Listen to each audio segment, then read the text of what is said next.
കോട്ടയത്ത് നിന്ന് ഏതാണ്ട് ഒരു 10-12 കിലോമീറ്റർ വടക്ക് കിഴക്ക് മാറി സ്ഥിതി ചെയ്യുന്ന പ്രദേശമാണ് ഏറ്റുമാനൂർ. കേരളത്തിൻ്റെ ആത്മീയ സാംസ്കാരിക ചരിത്രത്തിൽ ഇടം പിടിച്ച ഒരു പ്രദേശം. ഈ നിയമസഭാ മണ്ഡലത്തിൻ്റെ സർവ കണക്കുകളുമായി ഞങ്ങൾ നിങ്ങളുടെ മുന്നിലെത്തുന്നു. ABC മണ്ഡലത്തിൻ്റെ തിരഞ്ഞെടുപ്പ് യാത്ര ഇന്ന് ഏറ്റുമാനൂർ മണ്ഡലത്തിൽ നിൽക്കുന്നു. ഇപ്പോൾ കോട്ടയം എന്ന് പറയുന്നത് ശരിക്കും പറഞ്ഞാൽ ഈ റബ്ബർ കർഷകരുടെ നാടെന്നൊക്കെ അറിയപ്പെടുന്നത്. അതുകൊണ്ട് തന്നെ കേരള കോൺഗ്രസിനെ പോലെയുള്ള പാർട്ടികൾക്ക് ഏറെ വളക്കൂറുള്ള മണ്ണാണ്. അതിൽ KM മാണിയുടെ കേരള കോൺഗ്രസ് മാണി വിഭാഗമാണ് ഏറ്റവും പവർഫുള്ളായ ഒരു പാർട്ടി എന്ന് തന്നെ പറയാം. കോട്ടയം ലോക്സഭാ മണ്ഡലത്തിൽ ഉൾപ്പെടുന്ന ഈ ഏറ്റുമാനൂർ എന്ന് പറയുന്നത് ശരിക്കും പറഞ്ഞാൽ കേരള കോൺഗ്രസിൻ്റെ സ്ഥാനാർത്ഥികൾ മത്സരിച്ച് ജയിക്കുന്ന ഒരു നിയമസഭാ മണ്ഡലം എന്ന് പറയാം. അതായത് 1991 മുതൽ ഇങ്ങോട്ട് എടുത്താൽ 91, 96, 2001, 2006 ഈ വർഷങ്ങളിലെല്ലാം തന്നെ തോമസ് ചാഴിക്കാടനാണ് അവിടെ നിന്ന് ജയിച്ചത്. തുടർച്ചയായിട്ട് 4 തെരഞ്ഞെടുപ്പിൽ തോമസ് ചാഴിക്കാടൻ മത്സരിച്ച് ജയിക്കുകയാണ് കേരള കോൺഗ്രസിൻ്റെ പ്രതിനിധിയായിട്ടും. ഒടുവിൽ CPM ശക്തനായ ഒരു സ്ഥാനാർത്ഥി അവിടെ കൊണ്ടുവരികയാണ് 2011 ഇലക്ഷൻ. അന്നാണ് സുരേഷ് കുറുപ്പ് അവിടെ മത്സരിക്കാൻ വരുന്നത്. 2011 സുരേഷ് കുറുപ്പ് ജയിക്കുന്നു. അന്നും UDF സ്ഥാനാർത്ഥി ഇതേ തോമസ് ചാഴിക്കാടനാണ്. 2016 ആയപ്പോൾ വീണ്ടും സുരേഷ് കുറുപ്പിന് ഒരു അവസരം കൂടെ നൽകുന്നു. അന്നും എതിരാളിയായിട്ട് തോമസ് ചാഴിക്കാടൻ. അപ്പോൾ 4 തവണ ജയിച്ച ആള് പിന്നീട് 2 തവണ പരാജയപ്പെടുന്നു. അപ്പോൾ ശരിക്കും പറഞ്ഞാൽ ഈ സുരേഷ് കുറുപ്പിന് 2ാമത് അവസരം നൽകി 3ാമത്തെ ചാൻസിലേക്ക് സുരേഷ് കുറുപ്പിനെ മാറ്റി നിർത്തുകയാണ്. അങ്ങനെയാണ് VN വാസവൻ എന്ന് പറയുന്നത് കോട്ടയത്തെ അനിഷേധ്യനായ ഒരു നേതാവിനെ അവിടെ മത്സരിക്കാൻ വരുന്നത്. VN വാസവൻ വന്നപ്പോൾ അവിടെ സിമ്പിളായിട്ട് VN വാസവന് ജയിച്ച് കയറാനും സാധിച്ചു. അപ്പോൾ തുടർച്ചയായിട്ട് 3 തവണ ഇപ്പോൾ LDF ആണ് ആ മണ്ഡലത്തിൽ MLA ആയിട്ട് വരുന്നത്. കേരള കോൺഗ്രസിന്റെ ആധിപത്യത്തോടെ നഷ്ടപ്പെടുകയും ചെയ്തു. ഇനി ഈ ഏറ്റുമാനൂർ മണ്ഡലം എന്ന് പറയുന്ന ആ മേഖലയുടെ ചില പ്രത്യേകതകളുണ്ടല്ലോ, ആ സവിശേഷതകൾ എന്തൊക്കെയാണ്? തീർച്ചയായിട്ടും ഞാനത് കണക്ട് ചെയ്യാം. അത് കോട്ടയമായിട്ട് കണക്കാം. കോട്ടയത്തെക്കുറിച്ച് പറഞ്ഞ റബ്ബർ എന്ന് പറഞ്ഞത് ശരിയാണ്. സിനുജി പറഞ്ഞത് 100% ശരിയാണ്. ഞങ്ങളുടെ അവിടെ ഈ റബ്ബർ കൃഷി ചെയ്യുന്ന പ്രദേശത്തിന് ഞങ്ങൾ കോട്ടയം എന്നാണ് പറയുന്നത്. കാരണം കോട്ടയവും റബ്ബറുമായിട്ട് അത്ര അഭേദ്യമായിട്ടുള്ള ഒരു ബന്ധമുള്ളതുകൊണ്ട്. പക്ഷേ നമ്മൾ ഓർക്കേണ്ട ഒരു വസ്തുത, കോട്ടയം ജില്ലയെ സംബന്ധിച്ച് അത് ശരിയാണ്. പക്ഷേ കോട്ടയം നഗരത്തെ സംബന്ധിച്ച് അതൊട്ടും ശരിയല്ല. കാരണം കോട്ടയം നഗരം എന്ന് പറയുന്നത് പത്രങ്ങളുടെ നഗരമാണ്. ഫ്ലീറ്റ് സ്ട്രീറ്റ് ഓഫ് ഇന്ത്യ എന്നാണ് പറയുന്നത്. അതുപോലെ പത്രങ്ങൾ ധാരാളം ഉള്ളവരെന്നാണ് അക്ഷരനഗരം എന്നും അറിയപ്പെടുന്നുണ്ട്.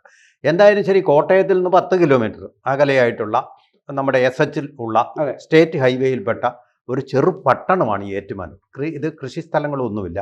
അതറിയപ്പെടുന്നതിൻ്റെ നമ്മൾ യാത്ര ചെയ്താൽ അറിയും ഏറ്റുമാനൂരാണെന്ന്. കാരണം ഇതിലൂടെ സഞ്ചരിക്കുമ്പോൾ ഏറ്റവും അധികം ബോട്ടിലിനേക്കായിട്ട് അനുഭവപ്പെടുന്ന, കുപ്പിക്കഴുത്തായിട്ട് അനുഭവപ്പെടുന്ന, ഇത്രയധികം യാത്രാ ക്ലേശം അനുഭവിക്കേണ്ടി വരുന്ന ഒരു പ്രദേശം വരെയില്ല. ഇതിൻ്റെ കാര്യം എന്താണെന്ന് എല്ലാവരും ഒന്ന് അനുഭവിക്കുകയോടെ. ഏത് ഞായറാഴ്ച പോയാലും റിപ്പബ്ലിക് ഡേ പോയാലും ഒന്ന് അനുഭവിച്ച് അവിടെ കുറച്ച് നേരം നിങ്ങളെ അവിടെ നിർത്തിയിട്ടേ പോകും. ചിലപ്പോൾ ആ ഘോര ശിവൻ്റെ മുമ്പിലായിരിക്കും, അല്ലെങ്കിൽ മെയിൻ റോഡിലായിരിക്കും. എവിടെ ആയാലും നിങ്ങളുടെ ഭാഗ്യം പോലെ ഇരിക്കും. അങ്ങനെ വരുന്നതിന് കാരണം എന്താണെന്നറിയാമോ? ഭയങ്കര ബിസ്ലിംഗ് ആക്ടിവിറ്റിയാണ് 2 സൈഡും. ഇതുപോലെ കടകൾ കോട്ടയത്ത് പോലും ഇല്ല. ധാരാളം ബിസിനസ് സെൻറ്ററുകൾ 2 വശത്തും, ഹോട്ടലുകളാവാം, മറ്റ് സ്ഥലങ്ങളാവാം, സർവീസ് കേന്ദ്രങ്ങളാവാം. ഇത്രയും ഉള്ള ഒരു പ്രദേശമില്ല. അതിന് പാർക്കിംഗ് സ്വന്തമായിട്ടില്ല. പലതിനും 90% എല്ലാം റോഡിലാണ് പാർക്കിംഗ്. അതിൻ്റെ ഫലമായിട്ടുണ്ടാകുന്ന ഒരു കുപ്പി കഴുത്ത് പ്രതിഭാസമാണത്. ഇനി നമ്മൾ അങ്ങോട്ട് പോയി കഴിഞ്ഞാൽ ഈ ഏറ്റുമാനൂരിൻ്റെ ഏറ്റവും വലിയ പ്രത്യേകത എന്ന് പറയുന്നത് ഏറ്റുമാനൂർ മഹാദേവ ക്ഷേത്രമാണ്. അഘോര ശിവൻ്റെ ക്ഷേത്രമാണെന്നുള്ളതാണ് ആ പ്രത്യേകത. ഈ കോട്ടയം ജില്ലയിൽ തന്നെ 3 പ്രധാനപ്പെട്ട ക്ഷേത്രങ്ങളാണ് ഒരുമിച്ച് ഒരേ നിരയിൽ നിൽക്കുന്നത്. വൈക്കം മഹാദേവർ ക്ഷേത്രം, ഏറ്റുമാനൂർ അഘോര ശിവക്ഷേത്രം, അതുപോലെ തന്നെ തിരുനക്കര മഹാദേവർ ക്ഷേത്രം. എല്ലാം വളരെ പേരുകേട്ട വിശാലമായിട്ടുള്ള പ്രദക്ഷിണ വഴികളുള്ള ക്ഷേത്രങ്ങളാണ്. ഈ ഏറ്റുമാനൂർ ക്ഷേത്രത്തിൻ്റെ പ്രത്യേകത എന്ന് പറയുന്നത് അവിടുത്തെ 7.5 പൊന്നാന എന്നുള്ളതാണ്. പൊന്നുകൊണ്ടുണ്ടാക്കിയ 7 ആനകൾ. അതുകൂടാതെ ഒരു ചെറിയ ആന, അതിനെ അരയാന എന്ന് പറയുന്നത്. അവിടുത്തെ വിഗ്രഹം ഒരിക്കൽ കാണാതെ പോയി. സ്റ്റീഫൻ എന്ന് പറയുന്ന ഒരു കള്ളനായിരുന്നു എൻ്റെ മോഷണം നടത്തിയത്. നമുക്ക് അധികം സമയമില്ല വിശദാംശങ്ങളിലേക്ക്. അന്ന് സത്യഗ്രഹം, അതുകൊണ്ടാണ് ഞാൻ SP പിള്ളയുടെ പേര് പറഞ്ഞത്. അന്ന് സത്യഗ്രഹം അമ്പലത്തിന് മുമ്പിൽ വന്ന് നടത്തിയ ആളാണ് SP പിള്ള. അതുപോലെ തന്നെ ഏറ്റുമാനൂർ ശിവകുമാർ, ഏറ്റുമാനൂർ ശ്രീകുമാർ, ഇവരൊക്കെ പ്രസിദ്ധരായ സാഹിത്യകാരന്മാർ എല്ലാം ഉള്ള ഒരു സ്ഥലമാണ്. സാംസ്കാരികമായിട്ട് വളരെ മുന്നിൽ നിൽക്കുന്ന ഒരു പ്രദേശവും കൂടിയാണ് ഈ ഏറ്റുമാനൂർ എന്ന് പറയുന്ന ആ സ്ഥലം.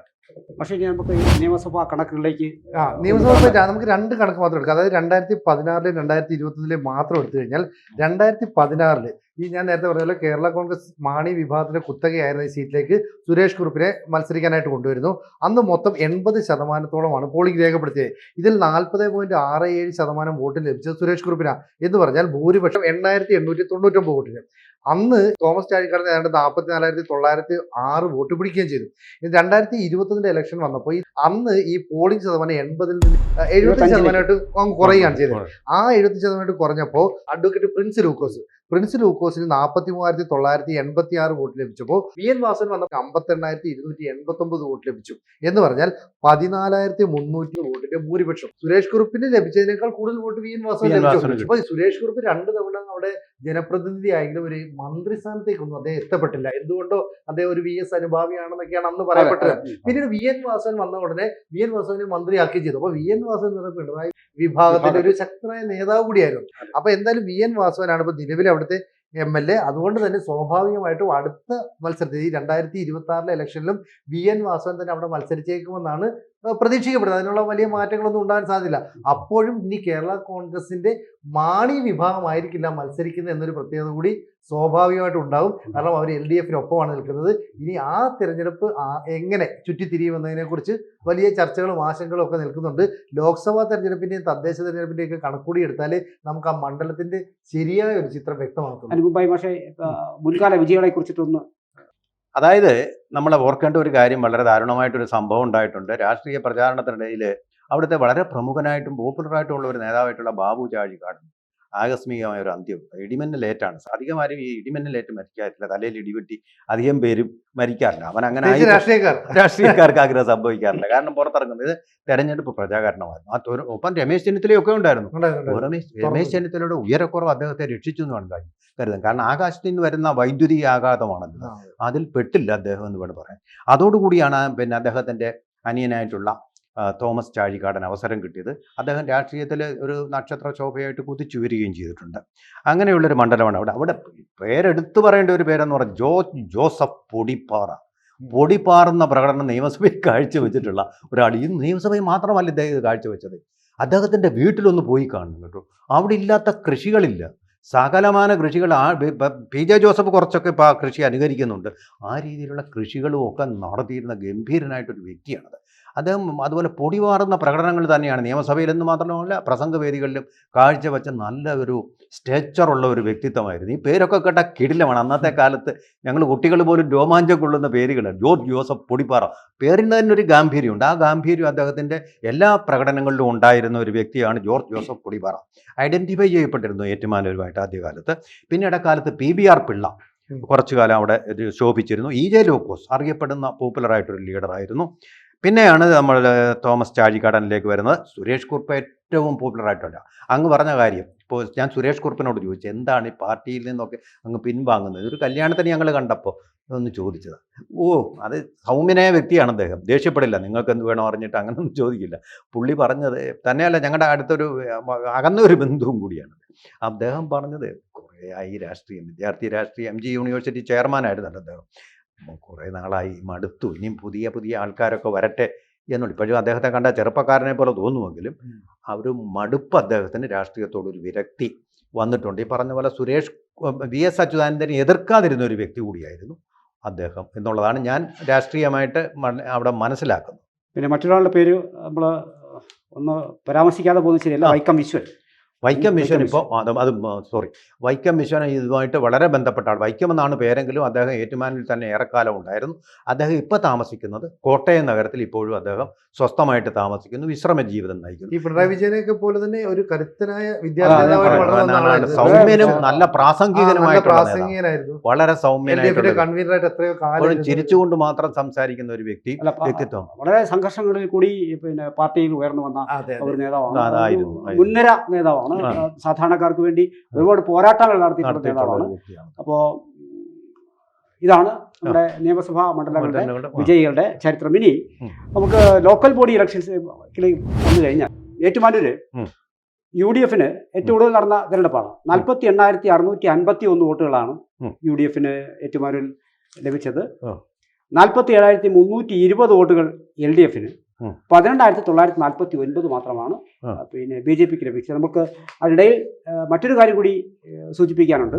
19ലെയും 24ലെയും ലോക്സഭാ തെരഞ്ഞെടുപ്പിൽ കോട്ടയത്ത് ഏറ്റുമാനൂരിൽ UDFനും LDFനും NDAക്കും എത്ര വോട്ട് വിഹിതം ലഭിച്ചു എന്നുള്ള കാര്യം. 19ൽ UDF 44.3% ആണ് ലഭിച്ചത്, 57,356 വോട്ടുകൾ. LDF 37.6 ആണ് ലഭിച്ചത്, 46,911. NDA അത് 16.1 ആണ്, 20,112. അത് 2024 വരുമ്പോൾ നേരത്തെ UDF 44 ലഭിച്ചിരുന്ന സാഹചര്യമല്ല, 41.8 ആയി കുറയുകയാണ് ചെയ്യുന്നത്.